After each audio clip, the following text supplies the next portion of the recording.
Суд отпустил под личное обязательство, суд отпустил под домашний арест, суд назначил залог, суд не смог принять решение. Такие заголовки новостей о самых резонансных коррупционных делах вызывают негативную реакцию в обществе. Всех обвиняемых в коррупции народ желает видеть только за решеткой. На фоне нереформированности и коррумпированности самой судебной системы в Украине сомнения в объективности служителей Фемиды могут показаться обывателю справедливыми. Одно из последних дел касается, например, хищения средств Одесского припортового завода на сумму около 10 миллионов долларов. Одного из подозреваемых руководителей суд отпустил, так как не смог принять решение за 3 суток.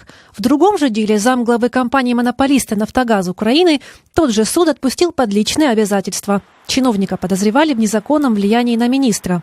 Все решения служители Фемиды объясняют жесткими рамками закона. Санкция статьи предусматривает высокое наказание, но мера пресечения должна быть альтернативна. То есть это содержание под стражей, альтернативно уплата залога. Также судьи сетуют на частое злоупотребление правом стороной защиты. Да, защитник всячески пытается затянуть время, которое, естественно, ограничено. Со стороны НАБУ документы ходатайства. Сейчас они стали более качественно, потому что сначала, возможно, не описывались какие-то моменты, чему-то не определялось внимание, что необходимо для органа обвинения, для того, чтобы все-таки суд удовлетворил. Например, если речь идет об обыске, почему именно у этого человека, с какой целью, какие предметы будем искать. Если здесь все кажется понятно, то в других решениях еще можно посомневаться. К примеру, фигуранту крупного так называемого газового дела районный суд назначил несоизмеримо низкий залог – около 60 тысяч долларов. Мотивацию нам так и не объяснили.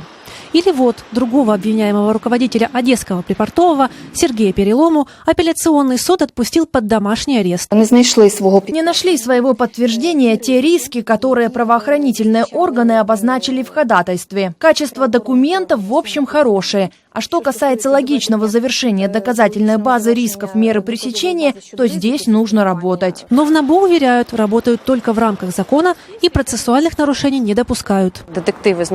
У детективов есть процессуальные руководители, прокуроры специализированной антикоррупционной прокуратуры. Они оформляют все документы в соответствии с законом. Слишком большая бюрократия в государственных структурах не позволяет быстро исправлять даже маленькие ошибки. Эксперты Центра противодействия коррупции отмечают, каждый случай особенный, но отсутствие приговоров или нелогичное решение – это в основном вина судей. Я бы застеріг від узагальнень.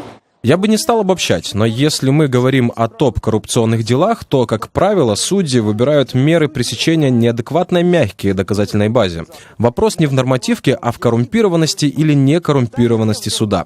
За судебной реформой на очереди появление в Украине новых антикоррупционных органов, специализированного суда и Государственного бюро расследований. Юлия Дрозда, Сколь Серко, «Настоящее время. Неделя».